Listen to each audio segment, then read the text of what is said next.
Salut à tous, c'est Guillaume du site Mon Premier Investissement et aujourd'hui j'ai décidé de vous faire une petite vidéo pendant que je prends mon thé parce que c'est important de prendre du temps pour soi et je me suis dit je vais partager ça avec vous et on va discuter un petit peu d'investissement immobilier.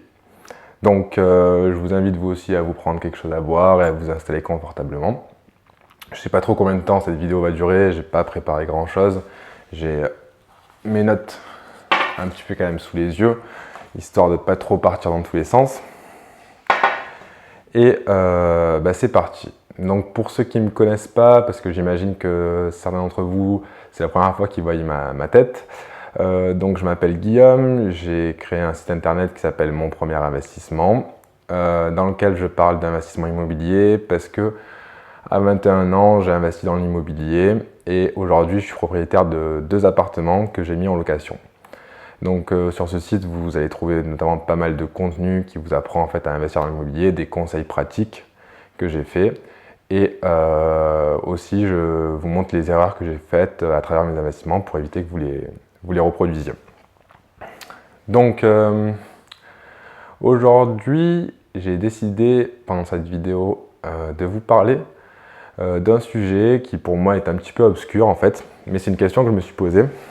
Je me suis dit en fait, pourquoi il y a si peu de gens qui investissent dans l'immobilier, alors que en vérité c'est quand même assez simple d'investir dans l'immobilier, de gagner de l'argent, et même si vous avez pas une situation, on va dire, de folie, il est possible d'investir dans l'immobilier et de gagner de l'argent. Et je me dis, pourquoi on est très peu à faire ça, pourquoi on est très peu à gagner de l'argent grâce à ça, et pourquoi pas tout le monde en fait investisse dans l'immobilier. Tant mieux d'ailleurs, parce qu'il faut qu'il y ait des locataires pour qu'on puisse continuer à investir.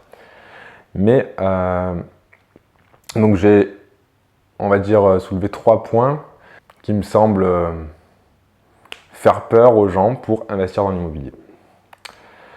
Donc tout d'abord, l'immobilier c'est un domaine dans lequel il y a des grosses sommes d'argent qui sont mis en jeu, puisque si vous souhaitez investir dans l'immobilier, il va falloir acheter donc un bien, et bien souvent un appartement ça se compte en plusieurs dizaines de milliers d'euros, et voire plusieurs centaines de milliers d'euros. Donc c'est vrai que ça fait un gros investissement financier en fait, donc qui est souvent pris grâce à l'emprunt auprès de la banque, et donc on se retrouve avec une grosse dette si on peut dire. Et les gens ils ont peur en fait de rater leur investissement immobilier et donc de se retrouver avec une énorme dette sur le dos et d'être interdit bancaire ou je ne sais pas trop quoi.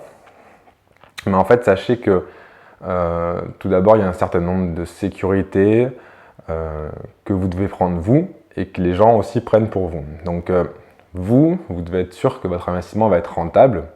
J'explique dans un de mes articles sur le blog qu'est-ce que c'est que la rentabilité, comment ça se calcule, etc.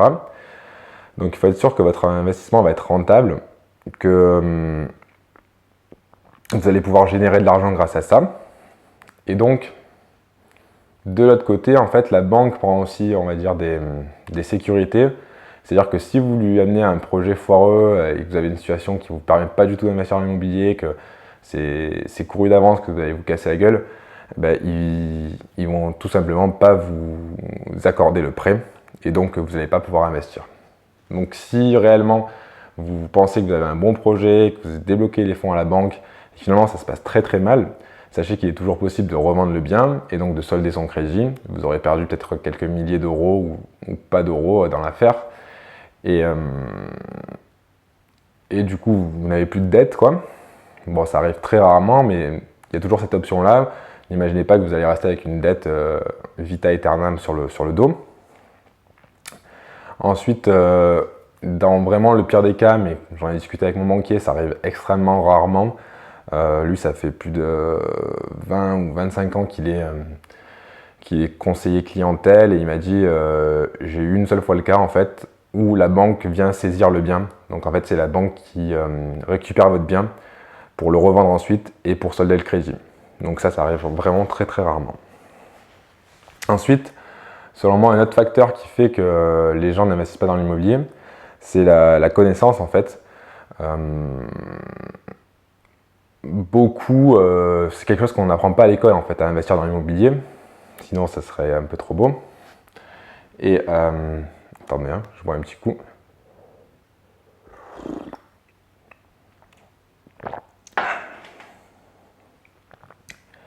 Et beaucoup en fait n'osent pas demander à des gens qui ont réussi dans ce domaine-là comment ils ont fait. Vu que ça s'apprend pas à l'école, c'est on va dire une démarche personnelle à faire. Donc c'est aller sur internet, bouffer du contenu volontairement, on va dire, pour savoir comment ça marche. Et il y a peu de gens qui font ça parce qu'ils ne sont pas motivés, ils ont la flemme ou je ne sais quoi d'autre. Il y a aussi pour moi une part de société qui veut ça, c'est-à-dire que la société, elle veut, ou en tout cas les mœurs, voilà, prenez ça comme vous voulez, j'ai rien contre notre société, etc. Mais elle veut que vous alliez à l'école, que vous passiez de diplôme, que vous travaillez pour quelqu'un, ensuite que vous achetez votre résidence principale, que vous achetez un chien, un monospace, que vous faites 2 enfants, et puis que vous finissiez en maison de retraite. Il y a très peu de gens qui sortent de ce cadre-là. Moi-même, je suis rentré dans ce cadre-là, j'essaie d'en sortir maintenant, c'est un peu plus compliqué une fois qu'on est rentré. Mais il y a très peu de place en France pour, on va dire, les démarches personnelles pour gagner sa vie, pour vivre un petit peu en marge des systèmes établis. Donc l'investissement immobilier, ça peut clairement vous faire gagner votre vie. Vous pouvez arrêter de travailler grâce à ça. Si vous avez plusieurs biens qui génèrent pas mal d'argent chaque mois, eh ben vous pouvez très bien arrêter de travailler puisque si vous générez plus que votre revenu en travaillant, vous devenez ce qu'on appelle rentier. Donc vous pouvez très bien arrêter de travailler et vivre de votre rente, donc de l'argent qui rentre chaque mois grâce aux investissements immobiliers. Et enfin, une dernière chose, je vais parler de mon expérience personnelle. Donc moi, quand j'ai voulu investir dans l'immobilier, j'en ai parlé un petit peu autour de moi et les gens m'ont dit non, surtout ne fais pas ça, j'ai un ami qui a fait ça et je vais relancer peut-être la vidéo. Elle s'est arrêtée la seconde.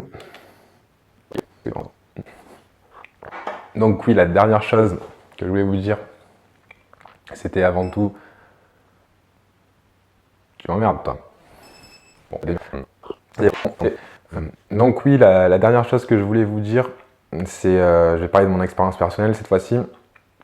C'est en fait la réticence qu'ont les autres. Quand j'ai voulu investir dans l'immobilier, j'en ai parlé un petit peu autour de moi. Et la première chose qu'on m'a dit, c'est non, surtout ne fais pas ça.